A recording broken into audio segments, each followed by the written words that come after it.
सेवारो हेर्नुको बाटो ल आज त्यही श्रावण 22 गते लिम्बुवानको कालो दिन भनिन्छ होइन। त्यही भएर आज हामी सबैजना यहाँनिर धरान 8को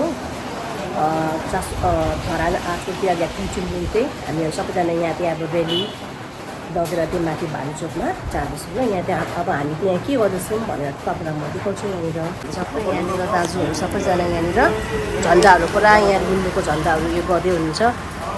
यहाँ पुरा झन्डाहरू यहाँ अङ्कलहरू सबै आइसक्नु भएको छ। यहाँनिर हाम्रो यो चाहिँ हाम्रो उसको यो युनिफर्म जस्तै भनौँ न। यहाँ हाम्रो दाजुहरू हजुर अन्त नेपाल झन्डा पनि बोक्नुपर्छ नि अङ्कल ल। हामी चाहिँ किराँत फेसन सुन्नु वार्ड नम्बर 8को तर्फबाट 1831 साउन 22 गते गोर्खा राज्यसँग लिम्बूहरूले गरेको एउटा जुन लाल मोर्चे सन्धि थियो, त्यो सन्धिको सम्झनामा राष्ट्रिय स्तरीय तपाईँको जानकारी गराउने र सम्झना गर्ने भनेर किराँत फेसन आयोजना गर्ने कार्यक्रम भान्चोकमा हुनेछ। त्यसमा जानलाई हामी चाहिँ धरानको सम्पूर्ण याक्थुन लिम्बूहरूको प्रतिनिधित्व गर्दै धरान 8 चाहिँ जान आँटेको छौँ। हुन्छ ल, हस् धन्यवाद दाजु।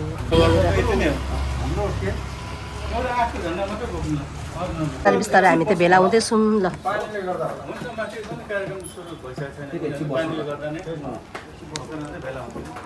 ल है अब हामी त यहाँबाट हिँड्नु आँटेको। अब दाजुले त्यो उयो ल्याउनु भएको थियो गाडी यहाँ राख्नु भनेर। अब यी सन्दीप दाई ल नेपालको झन्डा फहर अरे यता ए के अरे लिम्बुवान ल है अन्त ल ठिक्क यहाँ पानी यहाँ रोकेर शीतल भयो क्या हामीलाई।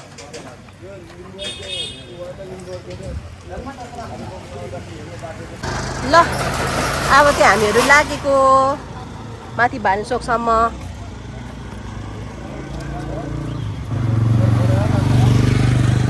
ल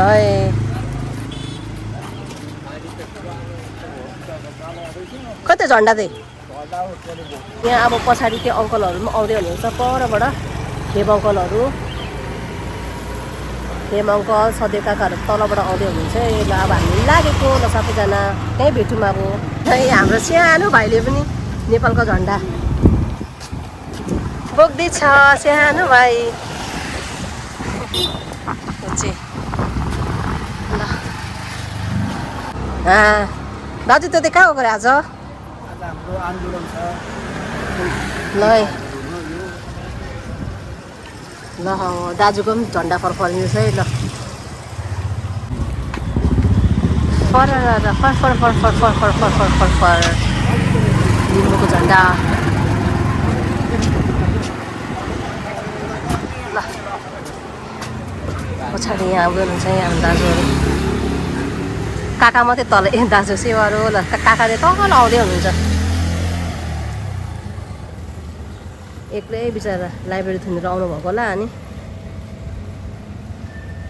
आएको 1M सम्महरू पनि बसिरहनु भएको रहेछ ल। हामी चाहिँ अब विष्णु स्कुलको बाटो हुँदै हुँदै अब भानुचोकतिर पुग्न आँटिसक्यौँ। गलेर पनि सलाक्क भएछ तर यहाँनिर पानी परेकोले चाहिँ अलिकति शीतल भइरहेछ। यहाँनिर हाम्रो झन्डाहरू क्या मजाले फरफरायो क्या सर। अब चाहिँ हामीहरू करिब भानुचोकतिर आइपुग्यौँ। क्लक टावर तपाईँले देख्दै हुनुहुन्छ। म चाहिँ अलिकति यहाँनिर लेस बाँध्ने कारणले गर्दाखेरि म ढिलो भयो क्या साथीहरू। अब ल धरानको यहाँनिर हेर्नु न बस पार्कहरू सबै सरेर यहाँ त अहिले पुरा जीपहरू राख्नु भएको रहेछ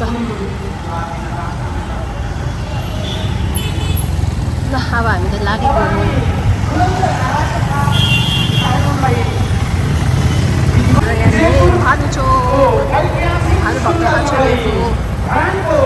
भानुचोकको लोकतान्त्रिक चौतारीको प्राङ्गणमा बसेर उल्लेख्य नाराका साथ हामी कार्यक्रम अगाडि लान गइरहेका छौँ। तयार रहनुहोला। 1821 को लामो सन्धि स्मरण गरौँ। 1821 को लामो सन्धि स्मरण गरौँ। 1821 को लामो सन्धि स्मरण गरौँ।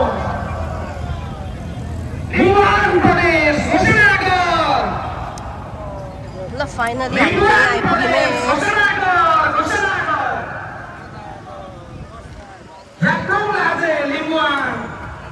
संसारभरिका याक्रुङ राज्यका लिम्बुवानीहरू एक हौ। जय लिम्बुवान, जय लिम्बुवान, जय लिम्बुवान। आजको यस पवित्र भूमिलाई साक्षी राखेर हामी लिम्बुवान र हाम्रो दाइहरू त यहाँ गोर्खा कस्तो राम्रो देखेको कान्तिपुर नेपालबीच 1831 मा भएको तसल्ली मुलुकी लालमोहर सन्धि स्मरण कार्यक्रम 2083 साउन 22 गते यस स्टेजमा उपस्थित हुनुभएका सम्पूर्ण तमाम महानुभावहरूलाई म एकमुष्ट सेवाहरू टक्र्याउँदै आजको यस कार्यक्रमको अध्यक्षता ग्रहण गरिदिनको लागि किराँत याक्थुङ चुम्लुङ संघीय अध्यक्ष श्री गोविन्द आङबुङज्यूलाई हार्दिक अनुरोध गर्दछु। जोरदार तालीले स्वागत सम्मान गरिदिनको लागि म हार्दिक अनुरोध गर्दछु। सम्पूर्ण अतिथिज्यूहरूलाई उठेर जोरदार तालीको साथ दीप प्रज्वलनमा सरिक भइदिनको लागि म हार्दिक अनुरोध गर्दछु।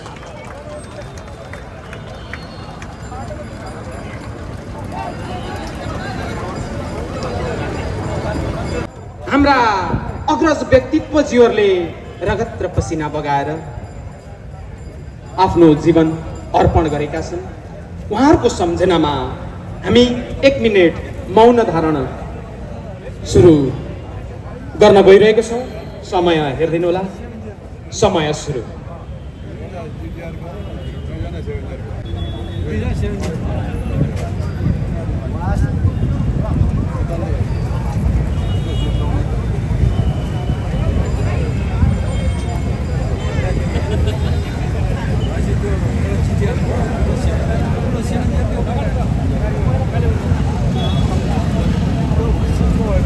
राजेशहरू देवता र धरतीको प्रतीक बनेर यही हाम्रो भाषा जन्मियो, यही हाम्रो संस्कार र संस्कृतिहरू जन्मे।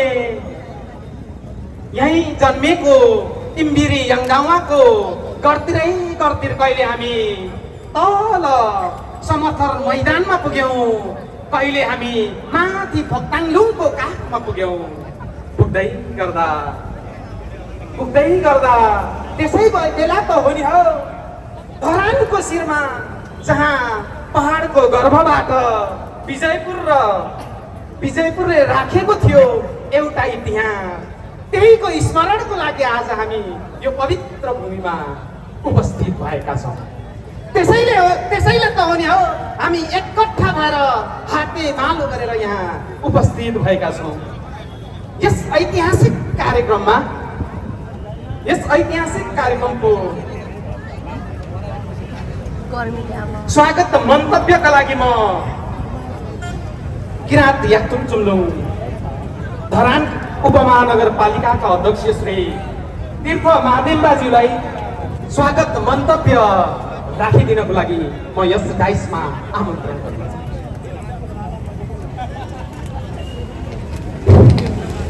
Yoririk Nogen, ayon ba kung ऐतिहासिक चुम्बोगे बापा आदांबा रविक आंगसुरुंगजिउ एकेलर के कयो केराबा केरेक नुले यम्बा थोसोदिबा आदांबा किराँत याक्थुङ चुम्लुङ थोसोदिबा गोविन्द आङबुङ आदांबाजिउ एकेलर के अखेलरिक चेक पेकबागिम्बा तुत्तुगेन्टुम्याङ आदांबा केरेक ओ सेवा तोन्दुङ एकेलरिक कong Dharan Ukidaba kerek mangga malang kidaba adamba tangmasi tutugen tumyang toreba samba sisagen mencing yaba samba kerek thorba thumbat ekyang okelor yaktumbasa okelor adaba kerek mo sewa tundum sewaro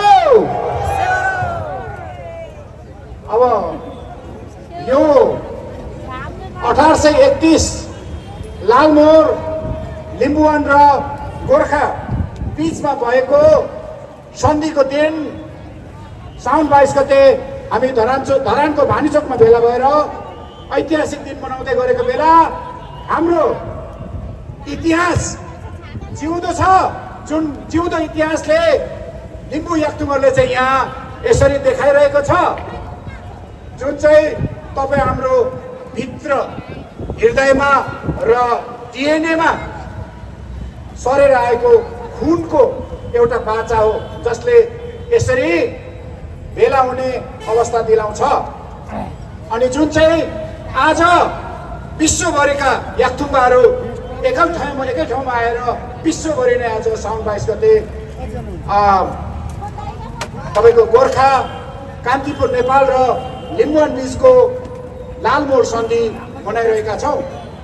यसप्रति सम्पूर्ण लिम्बू याक्थुङबाहरू जहाँ भए पनि यही धरानको भानुचोकबाट तपाईँहरूलाई शुभकामना र यसरी नै लालमोर को दिन हामीले मनाउनेछौँ र लालमोर के हो भनेर तपाईँहरूले पछिबाट यसको व्याख्या सुन्नुहुनेछ र हामीले यसलाई वर्षमा एकपटक ऐतिहासिक डे मनाउने पनि सारा लिम्बू याक्थुङहरू भेला भएर निर्णय गरेका छौँ। अनि यसमा विशेष गरेर प्रवास अनि यो क्षेत्रमा बस्नु भने जो कोहीले यो व्यवस्थापन समितिको पनि संयोजक भएको हुनाले हजुरहरूले सहयोग गर्नुभएकोमा आभार व्यक्त गर्दछु र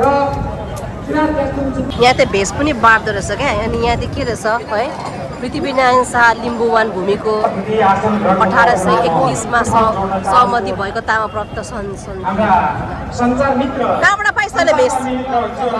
यता स्थानमा आसन ग्रहण गरिदिनको लागि म एकमुष्ट रूपमा आज यहाँ उपस्थित भएका छु। त्यही हो हाम्रो ऐतिहासिक कुराहरू, जे हुनु थियो भयो। मैले नै सबै भनेको राजाको तसली मुलुकको लालमोर बाँधी माथि लेखिने लिम्बुकुल भाइलाई दिउँ इति सम्बत 1831 साल साउन सुदी रोज 2 बार मुकाम कान्तिपुर शुभम भनेर चाहिँ यहाँ लेखिएको छ। आदरणीय जनसमुदाय, यो लालमोर मात्रै नभएर साधारण लालमोर मात्रै नभएर साधारण पत्र मात्रै नभएर यो राज्यको सर्वोच्च कानुनी आदेश हो, रोयल चार्टर हो भन्ने कुरा म यहाँलाई अवगत गराउन चाहन्छु। लालमोरमा तिमीहरूको फाइन भन्ने शब्द परेको छ। त्यो भनेको परम्परागत प्रशासनिक राजनैतिक अधिकारको कुरा हो। गोर्खा राज्यले लिम्बुवानमाथि प्रत्यक्ष शासन लागू नगरी लिम्बुहरूकै स्वशासनलाई स्वीकार गरेको थियो। लुम्बाङगढ सिलमाङगढ अधिकारको कुराहरू चाहिँ यो लालमोरमा परेको छ। त्यो भनेको ढुङ्गा माटो र चाहिँ वन जङ्गलले बनेको यज्ञ गढी किल्लाहरू, सीमा खोला चरण खर्क र रीतिरिवाज, सामुदायिक स्रोत र परम्परागत भूमि तथा पुरानो अधिकार परम्परागत अधिकार यथावत रहनेछ भनेको। आजको भाषामा यसलाई कलेक्टिभ टेरिटोरियल राइट्स भनेर चाहिँ भन्न सकिन्छ। भनेको हिजोका लिम्बू पुर्खादेखि आज उनका सन्तान र सन्तानसम्म उपयोग गर्न पाउने अधिकार हो भनेर लालमोरमा अरू राजा महासिंह राजा नै भन्नु नमान्ने हो भनेको अरू राज्य भनेको अरू राजा भनेको हटाउनु अधिकार हामीले खोसे मासे मानी पुजी ल्याएको देउताले हाम्रो यहाँ चाहिँ हाम्रो धरान 8बाट चाहिँ 2000 काट्दैछ चुम्बनलाई सहयोग हाम्रो यज्ञ दाइले दिनुहुन्छ।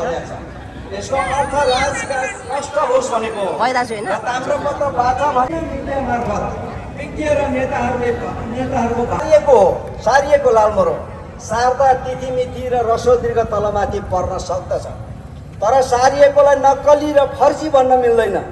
यसरी सक्कली लालमोर कहाँ छ भन्ने प्रश्न आज झैँतै छ। यसको सक्कली लालमोर चाहिँ शाही कर आयोगमा छ, रोयल ट्याक्सेसन कमिसन त्यसलाई भन्छ। शाही कर आयोगमा यसको सक्कल लालमोर छ।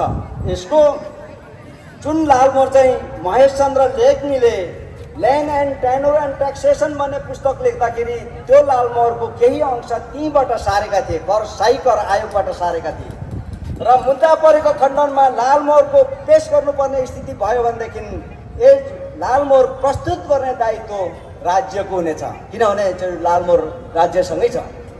लिम्बूलाई दिएको सकल माल लालमोहर कसरी पुग्यो शाही कर आयोगमा, यसको उत्तर विभिन्न समयमा राजाहरूले पुराना लालमोहर फर्काउन अर्को लालमोहरहरू जारी गर्दथे र खोजी खोजी पुराना लालमोहरहरू सङ्कलन गर्दथे।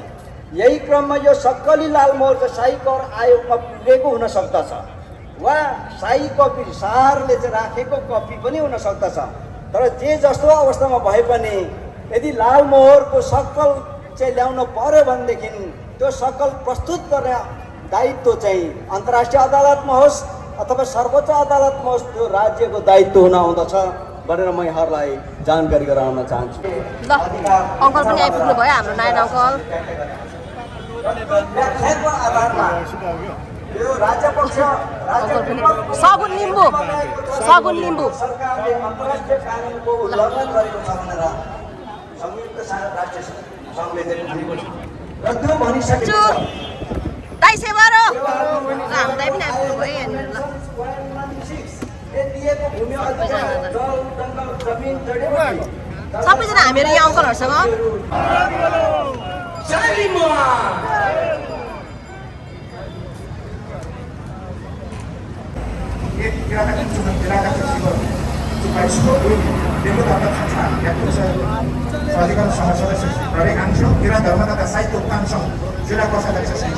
यहाँ पनि नेपाल जनमुक्ति पार्टी जिल्ला अध्यक्ष श्री याम आङ्गम लिम्बू, सङ्घीय लोकतान्त्रिक राष्ट्र मञ्च, सङ्घीय निर्माण मञ्च नेपाल सोसियल जिल्ला इन्चार्ज श्री भूपेन्द्र सुधार लाउती, लिम्बन राष्ट्रिय मुक्ति मोर्चा जिल्ला इन्चार्ज श्री बेलकुमार श्रेष्ठ, लिम्बू विद्यार्थी मञ्च महासचिव श्री प्रदीप नायम, जिल्लाका प्रशासन कार्यालयबाट सूचनाबाट हामीले बुझाएका थियौँ र त्यसपछि अब म आफ्नै केही कुराहरू भनिराख्दै म यहाँ बोझा भन्न चाहन्छु। पछिल्लो समय त्यो धान भट्केको लाग्छ। तपाईँले विजयपुरको मुद्दा सठिक रूपमा लिम्बुवानसँग सम्बन्धित भएको हुनाले होसियार, पहिचान विरोधी होसियार, सङ्घीय लोकतान्त्रिक गणतन्त्र नेपाल जिन्दाबाद, धर्मनिरपेक्ष नेपाल जिन्दाबाद, धर्मनिरपेक्ष नेपाल जिन्दाबाद, याकुङलाजे तिया लिम्बन खाङ्गो तिया, लिम्बन खाङ्गो तिया। र म पुनः ल अब हामी त यहाँनिर सफारीमा अब लागेको दाजु हामीहरू यहाँ अलिकति काम छ, त्यही भएर हामी चाहिँ अब हिँड्न आँटेको भालुचोक।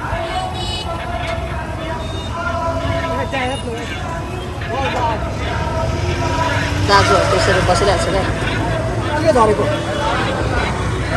घोडासिलो गरे यो। ल फाइनली म त घर आइपुगेँ। अब तपाईँले थाहा पाइसक्नु भयो आज के हो भनेर, अघि नै होइन दाइले पनि भनिसक्नुभयो होइन। आज साउन 22 गते हाम्रो लिम्बुवान र गोर्खाको राजा पृथ्वीनारायण शाह बीच सुगौली सन्धि भएको हुनाले यिनीहरू सबै धरानको मात्रै नभएर त्यहाँ धेरै मान्छेहरू त्यहाँ आउनुभएको थियो। अघि तपाईँले त्यो देख्नुभयो त्यो चुलाचुलीबाट पनि आउनुभएको थियो। यो चुलाचुली के खै कता उताबाट इलामबाट पनि इलामबाट आउनुभएको थियो होइन। जोस् हामी सबैजना भेला भएर थियो त्यहाँनिर एउटा कार्यक्रम भनौँ न, आन्दोलन जस्तै नै अब भनौँ, हाम्रो इतिहासलाई चाहिँ अब होइन मेटाउन खोज्दाखेरि चाहिँ अब सबैलाई नै नराम्रो नै लाग्छ, किनभने आफ्नो इतिहास पहिचानहरू मेटाउनु खोज्दाखेरि त अब त्यही लाग्छ। त्यही क्रममा चाहिँ आज सानो कार्यक्रम त्यहाँनिर भान्चोकमा भएको थियो। त्यही भएर आज तपाईँलाई अघि मैले देखाएँ। त्यति नै हो। तपाईँलाई कस्तो लाग्यो मेरो भ्लग? आज त्यति राम्रो अब खिच्न पाइनँ, किनभने आफू पनि यता उता कुद्नु पर्ने, त्यही भएर। ल त्यति नै हो। आज तपाईँलाई कस्तो लाग्यो मेरो भ्लग? आशा गर्छु राम्रो लाग्यो होला। Okay, thank you guys for watching my vlog again.